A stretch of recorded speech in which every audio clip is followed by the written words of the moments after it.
My name is Myra. I was 22 years old when my parents handed me a newborn baby and told me to disappear with him. No announcement. No celebration. No help. Just a baby, a yellow blanket, and the words, "The neighbors cannot know." For 19 years, I raised that child completely alone. 2 jobs. Night classes. Christmas presents wrapped in newspaper. Dollar store diapers. Parent-teacher conferences, every single one by myself. And for 19 years, his biological mother, my own sister, never called. Never visited. Never sent a birthday card. Then my son graduated high school. And she walked into that gymnasium carrying a cake that said, "Congratulations from your real mom." What happened next made 200 strangers stand up. Made my sister's boyfriend walk out forever. And made my mother face the one thing she had spent 19 years running from. Stay with me. Because this story doesn't end the way anyone expected. Before we go any further, if you are someone who has ever held a family together while nobody was watching, this story is for you. Hit that like button, subscribe, and drop a comment telling me where in the world you're watching from. Let's get into it. I grew up in Willow Creek, Ohio. Population 11,000. The kind of small town where your neighbor knows your report card before you do. I had just finished my bachelor's in education. I had a master's scholarship waiting. I had a plan, a real plan for my life. My sister Vanessa was 6 years younger than me. She was the pretty one, the social one. I was the reliable one. The one who didn't need checking on. Then one night in March, the phone rang at 2 in the morning. My mother, Rita.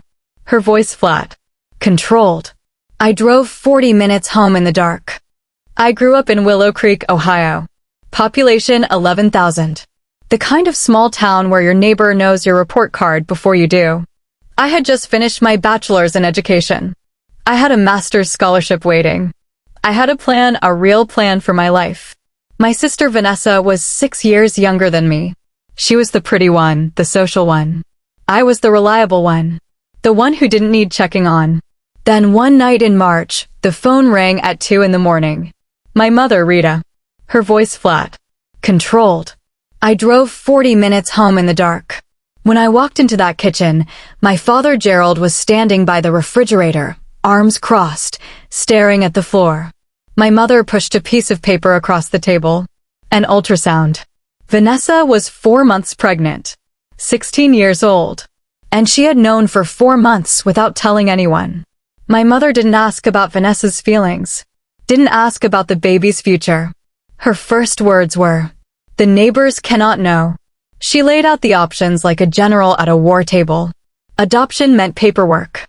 Paperwork meant people would find out. Keeping the baby meant a teenage mother in her house, and that, she said, would ruin everything we have built.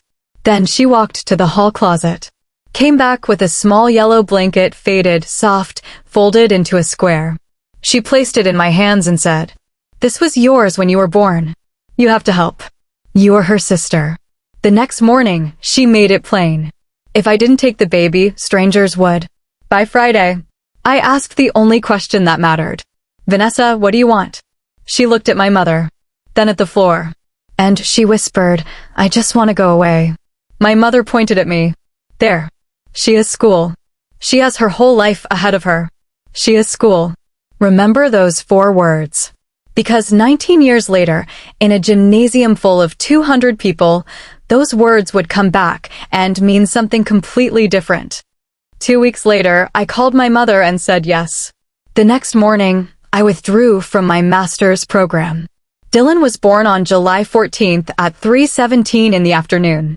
6 pounds, 9 ounces. A full head of dark hair. When the nurse asked who wanted to hold him first, Vanessa turned toward the wall. My mother didn't move. The nurse looked at me. I took him. His fist curled around my finger, and he stopped crying. Just like that. 3 days later, I carried him into my 1-bedroom apartment. A borrowed crib. Dollar store diapers. The yellow blanket from my mother's closet. And I began. The first year nearly broke me. Dylan had colic. He cried 4 hours every night. I functioned on 4 hours of sleep. I ate standing up. I showered in under 3 minutes. One night, after 3 straight hours of crying, I called my mother. I was standing in my kitchen in sweatpants and a formula-stained shirt, crying right alongside him. "Mom, I need help. Just for one night. Please." Her voice was steady. "You chose this, Myra. Figure it out." She hung up. Vanessa, meanwhile, moved to Boston for college. Tuition paid by scholarships and our parents' savings. The same savings they said couldn't cover Dylan's pediatrician bills. The years passed. Dylan at one first steps, 3 feet of open air, arms out, grinning like he'd conquered Everest.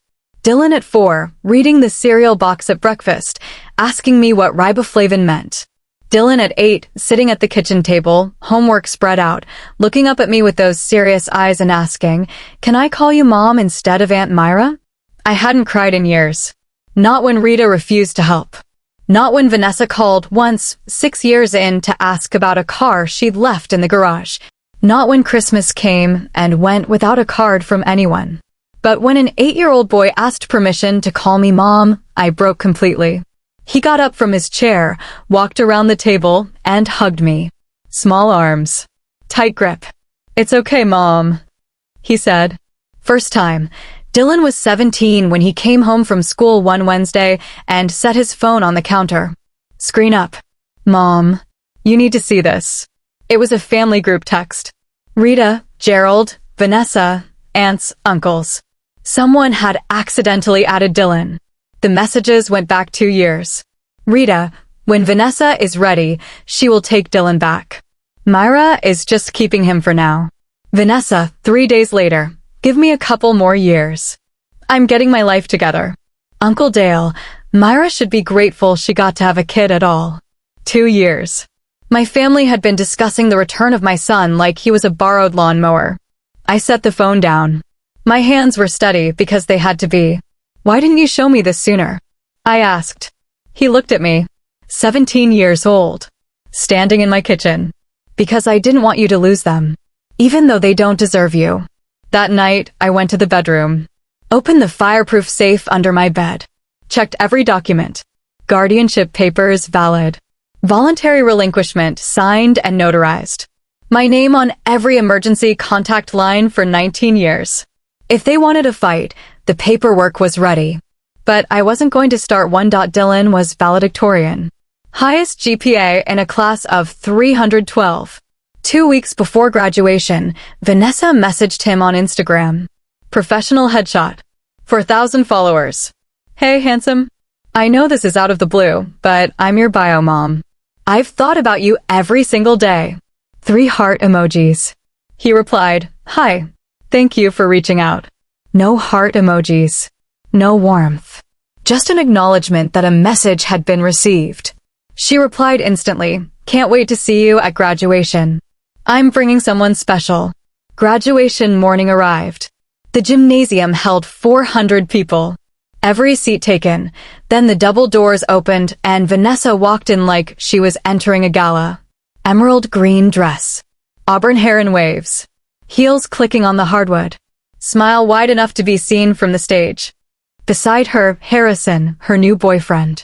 Gray suit. Silver watch. A man who believed every word she'd told him. And in Rita's hands, a cake. White frosting. Pink letters. "Congratulations from your real mom." 200 people in the room.